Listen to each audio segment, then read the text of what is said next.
Habari za wakati huu, mtazamaji wa TMC Habari popote ulipo. Bado halmashauri ya manispaa ya Temeke tunaendelea kusalia hapa katika maonesho ya 88 kanda ya mashariki yanayofanyika katika mkoa huu wa Morogoro. Na leo katika pitapita zangu nimekutana na mjasiriamali anayejishughulisha na kilimo cha zao la saladi, zao ambalo analima kwa kutumia teknolojia adhimu, teknolojia ya hydroponic system, teknolojia inayohusisha kilimo cha zao hili bila ya kutumia udongo. Mimi jina langu ni Ramadhani Fupi, na moja kwa moja twende tukaungane na mjasiriamali huyo atueleze kwa undani zaidi kuhusu teknolojia hii ya hydroponic system. Habari ndugu mkulima, karibu katika banda letu la Temeke 88 Morogoro. Leo katika banda letu la Temeke tumekuletea teknolojia mpya, teknolojia ya uzalishaji mazao bila kutumia udongo. Teknolojia hii inaitwa hydroponic system, ambayo inamsaidia mkulima kama nilivyosema awali kuweza kupata mazao mengi ndani ya eneo dogo bila kutumia udongo. Na katika system yetu leo tumekuja na mboga au zao ambalo linaitwa lettuce. Lettuce hii ni saladi ambayo huliwa bila ya kupikwa na inakuwa ndani ya siku 40 mpaka 45 ukifuata maagizo au yale wanayoshauriwa na wataalamu. Katika mboga yetu hii, katika mwili inasaidia sana kuweka vitamini A, inarutubisha mwili, mifupa inakuwa sawa, na pia inafyonza sumu ambazo tunakula kutokana na vyakula vingine.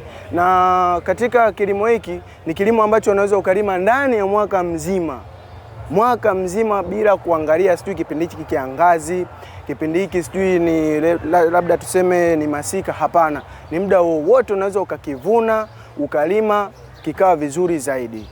Na cha kuzingatia zaidi ukiwa nyumbani ni ukiwa na vifaa, tenki la maji, pampu ya kuanzia pamoja na kuendelea, ukaweka greenhouse kama hii pia inakuwa vizuri zaidi. Ukiwa na mbolea, ukifuata wataalamu wakakuelekeza kuhusiana na mbolea za hapa na pale zinazohusiana na mmea huu, itakuwa ni vizuri zaidi.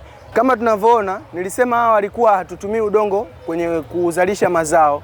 Hapa tupo na tenki letu la maji. Hili tenki la maji linakuwa na kipimo ambacho wataalamu wanakuwa wamekuwekea, na pia ndani yake unachanganya mbolea moja. Kuna aina 5 za mbolea ambazo zinatumika humu katika maji. Mbolea ya kwanza kuna potassium, calcium, ammonium, magnesium pamoja na microza, ambazo hizo mbolea zote kazi yake ni kuweza kurutubisha mmea pamoja na kuweka ukijani katika mmea. Mmea unapataje chakula chake katika mzunguko huu wa maji? Hapa kuna pampu kama nilivyosema awali. Hiyo pampu inasaidia kupeleka maji katika hii mimea, na maji hayo yanarudi katika hii tenki na kuweza kufanya mzunguko wake kwa 100% ili chakula mizizi iweze kupata chakula chake. Na kuna kifaa ambacho tumeseti kinaitwa timer. Hiyo timer inasaidia mota kuzuia maji na kuendeleza maji ndani ya dakika 10. Dakika 10 inazuia maji ili chakula, mizizi iweze kupata chakula chake, na dakika 10 inaruhusu tena maji ili mzunguko wa maji uweze kuendelea na mbolea iweze kupita katika mimea.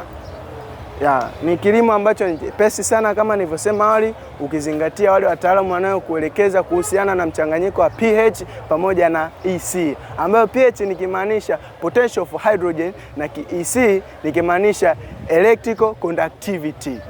Tunalima bila ya kuhusisha udongo. Hii ndiyo teknolojia ya hydroponic system. Sasa mambo kama haya huwezi kuyapata sehemu nyingine yoyote zaidi ya manispaa ya Temeke. Mimi nakukaribisha sana kuendelea kutembelea katika banda la maonesho ya 88 la manispaa ya Temeke hapa mkoani Morogoro. Jina langu ni Ramadhani Fupi, nyuma ya kamera yupo Gervas Ediki pamoja na Abdul Hamid Shabani, na kwa upande wa mwendesha droni yupo Musa Chisongela. Nikutakia utazamaji maridhawa wa vipindi vinavyofuata.